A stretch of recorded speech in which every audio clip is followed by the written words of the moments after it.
الفيفا تفاجئ المغرب. الفيفا بتفاجئ المغرب وبتفاجئ السنغال وبتفاجئ الجميع. الفيفا بتتخذ القرارات الذي طال انتظارها منذ سنوات وسنوات. الفيفا بتاخد القرارات المصيرية، بتحسم الأزمات الجدلية، بتنهي أي مفاوضات كانت أو ستكون أو قد تكون مستقبلية. الفيفا بتقول للجميع: عذرا انتبهوا، عذرا توقفوا، عذرا لا تنصتوا للشائعات، والسلام عليكم ورحمة الله وبركاته. فيديو جديد وموضوع جديد وخبر جديد وتفاصيل جديدة وموعد إعادة المباراة من جديد. كلام مهم وخطير جدا جدا جدا يا صديقي العزيز. في البداية نصلي على الحبيب، اللهم صل وسلم وزد وبارك على سيد الخلق أجمعين، سيدنا محمد حبيبنا ورسولنا وشفيعنا يوم العرض على رب العرش العظيم. صديقي العزيز، يا ريت أول ما تدخل معنا ما تنساش تدعمنا باللايك الجميل وبالاشتراك يا جميل في القناة. النهاردة تفاصيل كتيرة خطيرة ومهمة ومثيرة، وعلى رأس هذه التفاصيل وأهمها وقد يكون أدقها والتي تحتاج على اهتمام كبير هي قرار الفيفا يبيه. الفيفا بتركع لأوامر المحكمة الرياضية الدولية. ما موراها عاد غادي تشوفوا الفضائح ديالهم والتصريحات ديالهم واش داروا واش ما داروش. يعني درك هذا الشيء راه ما يمكنش، ماشي عادي. هما البارح بعدا هربوا قال لك حتى 3 ويفوتوا هما في التحقيق. شوف كاين بزاف الحوايج علاش قالوا حتى 3 وعلاش هربوا وعلاش. يعني واش كاينه شي حاجه اللي راهم يستناوها باش يديروا عليها يوم 3؟ انا ما عارفش، ولكن درك الفيفا شدت هذا الدوسي. ولكن نعرف حاجه واحده، من يكونوا هاد الصحفيين ويكون هذا البلاغات وتكون هاد البكائيات قبل الا عارفين شي حاجه قويه راها جايه للسينغال. هذه راه حقيقه وتا واحد ما يتهرب منها. وممكن تكون حتى لتجميد الكاس، تجميد ما حتى واحد ما يديه. يعني ممكن توصل لتجميد الكاس وتجميد وتكون غرامه ماليه ثقيله تطيح على الاتحاد السنغالي، لانه تخريب الملعب ماشي سهله.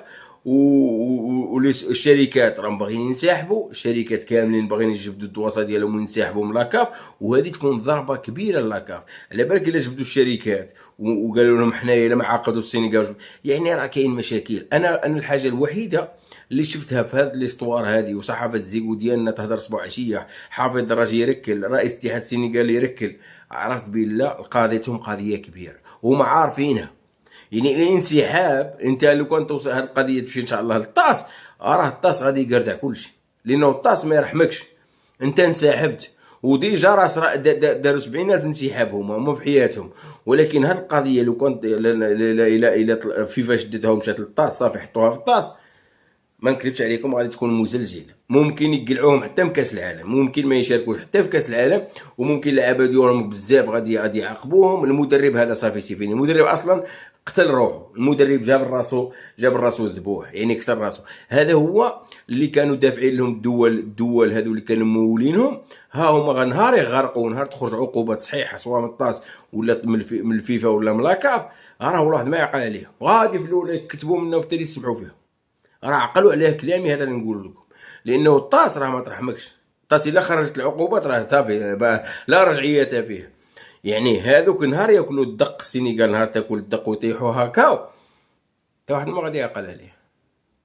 وإلا جمدوا هذا الكاس وخرجت المغرب الفيديوهات والاوديوهات والتسجيلات اللي كاين في المغرب، غادي تسمعوا العجب وغادي ترون، لانه القضيه كبيره. القضيه داخله كما قالوا الاخو في مشاكل كبيره. وهما دروك راهم غير يتهربوا ويشوفوا الا كان شي سياسيين ديالهم يسلكوها مع المغرب منا يمشيو. راه كل شيء ممكن، ولكن المغرب انا عارف بالله وصلت له العظم. عارف وصلت العظم. خويا قعد في بلاصتك ونقعد في بلاصتي، بغيت تخدم مرحبا بك، باش تخدم الله يسهل عليك. انا عارف واش كاين، لانه ما يمكنش يخرج رئيس الاتحاد السنغالي ويتهم المغرب ويتهم القجع ويتهم لك ويقول لك الدوله معانا والدوله كانت عارفه انا بالله نسحبوا. امبوسيبل. وتجي تقول لي انا وتجي تعطيني الوقت ل3. علاش غادي ل3 وعلاش تهربت يوم الثلاثاء غدوه ان شاء الله؟ يعني كاين حوايج، ولكن بيني وبينكم السنغال غادي يدمروها، غادي دمر لان دمرت يدها بيدها، لانه دارت يدها في بعض الدول اللي والله العظيم الا غادي يدمروها، وغادي تكون عبره، لانه امبوسيبل الفيفا باش غادي تسمح في حقها، وامبوسيبل الطاس باش غادي تسمح في حقها، وامبوسيبل العالم الاعلام العالمي، وامبوسيبل الشركات هذوك اللي تدمروا في هذاك النهائي، وامبوسيبل يعني كاع هادشي الا وهذا الصحافه تزيقوا راه الحاجه اللي خدتو فيها سبحانك يا عظيم يدمروه. دونك هذه المنتخب السنغالي خدتو فيه غادي يدمروه، وعقلوا على كلامي هذا غادي يدمروه. فيها مساعد مدرب هذاك بدا هذاك بو20، فيها راه فيها العجب، فيها العجب. وهذوك المشجعين اللي راهم في المغرب هذوك راه عقوبتهم عقوبه كبيره، لانه امبوسيبل باش تهرس لي الملعب وتجي تقول لي انا سمح لي وطالقوا ما تطالقوا دير له ما دير له. راه غادي ترون على السنغال كدوله، لانه ما يمكنش انت تجي تهرس الملعب، وما يمكنش انت تجي دير عليا الفورسي باش دير الكاس، وما يمكنش تنسحب وتولي ترجع و17 دقيقه والحكم يصفر نهايه المقابله وترجع. راه هادشي اللي واقع في لاكاف درك كبير وكبير بزاف، لانه المغرب عنده كاع الادله وعنده كاع التسريبات وعنده كاع التسجيلات، شي خطير. يعني ما غاديش المغرب غدوه يقول لك لا لا صافي رواح نتسامحوا وديها وكره، لا لانه ما يمكنش هذاك السبان اللي لقاوه. والبارح بعدا واحد المحامي فما في السنغال، محامي خرج يسب في الشعب، يسب منا راه كاع هذاك الشيء غادي يولي عليهم بالبكا، لانه قال لك اللي يضحك بزاف يبكي بزاف. انا شي تعلمته، اللي يضحك بزاف يبكي بزاف. كيما حفيظ الدراجي راه درك في الذروه ديالو غادي يطيح واحد الطيحه ما ينوضش، وعقلوا على كلام، لانه هذا الشيء اللي داروه راه انورمال، ماشي نورمال. يعني اعلام طايح من برا، سبان كذا منا، راه بزاف، راه بزاف بغاو يشوفوا الصوره اليوم، مشاو لك الكاس العالم. بصح هاد الضربه الا غادي تجي ديال العقوبات ان شاء الله باذن الله وغادي تكون كبيره غادي يبكيو واحد شويه، غادي يقول لك المغرب مع المغرب. ولكن الا مشات للطاس قضيه الطاس راه ما تقدر تقول لا مغرب لا والو، لانه الطاس يخرج لك كاع هذوك اللي دير تاف السلام عليكم. الطاس يخدم معاك بالقانون، الطاس يخليك انت غادي تقول كيفاش واش السنغال دارت بصح هادشي كامل، لانه الطاس ما يضحكش معاك، والفيفا ما تضحكش معاك، وهاد الحوايج ما تضحكش فيهم الفيفا. وهذو اللي راهم يضحكوا كاملين غادي يبكيو بزاف، لانه علاش وغادي يوليو يطلبوا السماح من المغرب. وسيرتو هاد السنغال هذه كدوله غادي تولي تطلب السماح من المغرب، وتولي تعتذر من المغرب، لانه المغرب هو اللي رافدهم. راه لو كان يخطاهم المغرب مثلا راه يموتوا بالجوع، هذه حقيقه وواقع. ولكن المغرب من كدوله وتفكر، هو القجع البارح كاع خارج السيد، ولكن الرجل رجل دوله، ونهار يخرج خصو يخرج. الفيفا بتقف أمام قرارات المحكمة الدولية المحكمة الرياضية الدولية لتنفذها، ليست لتعترض عليها. دور الفيفا هو تنفيذ المطالب واللوائح والقوانين التي ينص عليها دوليا من المحكمة الرياضية الدولية. هتقول لي يا عم ايه اللي حصل؟ يا عم ايه اللي جرى؟ يا عم يا هل ترى ماذا جرى لعنترة؟ هقول لك يا باشا اعمل معانا اللايك وركز معايا، وانا هقول لك كل التفاصيل بمفاجآتها من العيار الثقيل. النهارده المحكمة الرياضية الدولية أمرت بالتحقيق مع جان جاك نادالا. جان جاك نادالا المشهور بالندالة رفض أن يأتي إلى التحقيق أول 3 مرات طلبوا منه ذلك. طب يا عم مدام انت ماشي سليم ومدام انت زي الفل، ليه رفضت تيجي التحقيق؟ قال لك لا، أنا مش هاجي يتحقق معايا إلا بإذن من لجنة التحكيم بالفيفا. بإذن من لجنة التحكيم بالفيفا، هاتوني حققوا معايا، فوضوني، اسألوني، جاوبوني. عكس ذلك قال لك لا، أنا لن أأتي ولن أذهب من أجل التحقيق معي في جهات ليست المسؤولة عن رقابتي إلا بإذن من الجهة المسؤولة عني. المحكمة الرياضية الدولية قالت له سلام من عينينا، بس يا باشا وقف يا ابني، ما تكتبش السنغال على الكاس، وقف يا بيه كل البطولات يا بيه، وقول للسنغال أن التحقيقات ستزال. هنحقق، هنتابع، هنباشر، ثم نتأكد، وعند الثبوت والتأكد من براءة السنغال تحصل على اللقب، وإن ثبت عكس ذلك سيتم إعادة المباراة. طبعا مستحيل مستحيل مستحيل السنغال توافق على إعادة المباراة، فإيه اللي هيتم وقتها؟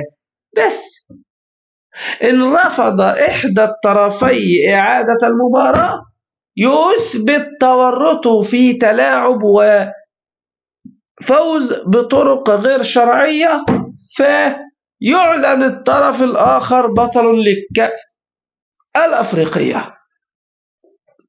كلام واضح وبسيط وصريح. إذا ثبت إن المغرب هي اللي تلاعبت، لا بالسلامة ومبروك على السنغال اللقب. وإذا ثبتت إن السنغال هي اللي تلاعبت، هيجيبوها من قفاها، يعلقوها وياخدوا منها اللقب اللي كانوا فرحانين بيه ده وقاعدين يغنوا هاتوا المغرب هاتوا المغرب، ويخلوهم كلهم يقعدوا يعيطوا. طب الأقرب في اللي احنا فيه ده ايه؟ السنغال بكل تأكيد سترفض أي قرار أو مطلب من الفيفا، بكل تأكيد، دي مش محتاجة كلام تاني، وستطعن على أي قرار سيتم صدوره من المحكمة الرياضية الدولية. ده كلام غير قابل للنقاش، لأن أي حد مكان السنغال هيعمل كده. ماشي، أيا كان القرار اللي هيتم صدوره لازم السنغال هتطعن عليه. ما هو ما تقوليش ان انا هبقى بطل افريقيا وهتيجي المحكمة الرياضية الدولية قايله قرار ان لا انا مش البطل، وانا اقول له بس تسلم انا موافق انا مش البطل فعلا. لا طبعا، لا طبعا، اي حد مكان السنغال هيطعن على القرار الذي سيصدر من المحكمة الرياضية الدولية مرة واثنين، الثالثة هيرفض يلعب، الرابعة المغرب يعلن ويتوج بطلا لهذه النسخة. طب وإذا خذلتني السنغال في هذا السيناريو ووافقت على إعادة المباراة على أرض محايدة خارج المغرب وبدون جمهور، وده أرجح القرارات وأكثرهم تحيزا من المحكمة الرياضية الدولية، ساعتها إيه اللي هيحصل يا فندم؟ ساعتها بكل بساطة ووضوح الماتش يتلعب بره بحكم أجنبي بدون جمهور للفريقين، اللي يفوز يتوج بالبطولة. يعني كده كده بإذن الله تعالى إن لم يتم تخمصة ورشوة القضاة، يا ستعاد المباراة يا سيتوج المغرب يا ستعاد المباراة. اللي احنا شفناه من انسحاب يتخطى الوقت المسموح للاعبين بعدم مساءلتهم من حكم المباراة كفيل على خراب الدنيا. انت ليك وقت بتدي للفرقة اللي قصادك فرصة في هذا الوقت انهم يرجعوا، ما رجعوش بتعلن انسحاب الطرف واعلان الاخر فائز. لماذا لم تقم بفعل ذلك؟ عشان رتبتها واجبرت دياز يشوط عشان تضيع عشان يكسب السنغال. اظن دي واضحة وصريحة ومباشرة. والله عاجبك قرارات المحكمة الرياضية الدولية هتنحاز إليها وهتوافق، مش عاجبك طعن في الثاني سيصدر القرار النهائي بإعادة المباراة، ده إن لم يصدر بإقصاء السنغال مباشرة بدون إعادة المباراة، لأن وجود بيانات وأدلة أرسلها مساعد من مساعدي فوزي لقجع إلى المحكمة الرياضية الدولية سرية لا تفتح إلا للقضاء تنص وتثبت إدانة جان جاك ندالة مع أهل الندالة أهل السنغال. حتى الآن لا جديد يذكر من جديد. مش هطول عليك أكتر من كده يا صديقي العزيز، يا ريت ما تنساش تعمل لايك وتشارك في القناة وتشارك برايك في التعليقات. كل شكر لإخواتي وحبايبنا اللي تابعوا معنا الحلقة للنهاية، وفقكم الله من كل شر وحفظكم من كل شر ومكروه وسوء، ودام بينكم الخير والمودة والرحمة. شكرا للجميع والسلام عليكم ورحمة الله وبركاته.